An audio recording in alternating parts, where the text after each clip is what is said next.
સમાચારમાં આગળ વધીએ. ઝારખંડમાંથી રાજ્યસભાના ઉમેદવાર પરિમલ નથવાણીની જીત થઈ છે. એનડીએ સમર્થિત પરિમલ નથવાણીના સમર્થનમાં ક્રોસ વોટિંગ થયું અને પરિમલ નથવાણીએ અપક્ષ ઉમેદવારી નોંધાવી હતી. પરિમલ નથવાણીને 28 વોટ મળ્યા અને પરિમલ નથવાણીની જીતથી કોંગ્રેસને મોટો ઝટકો લાગ્યો છે.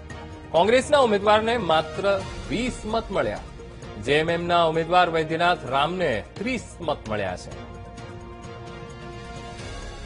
રાજ્યસભાના ઉમેદવાર પરિમલ નથવાણીની જીત અને અપક્ષ ઉમેદવારી તેમણે ત્યાંથી નોંધાવી હતી અને પરિમલ નથવાણીના સમર્થનમાં ક્રોસ વોટિંગ થયું અને તેમને 28 મત મળ્યા અને તેમણે જીત હાંસિલ કરી છે.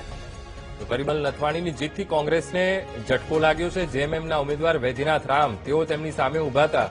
તેમને માત્ર ને માત્ર 30 મત તેમને મળ્યા છે. કોંગ્રેસના ઉમેદવારને માત્ર 20 મત મળ્યા છે. તો એનડીએ સમર્થિત પરિમલ નથવાણીની જીત થઈ છે.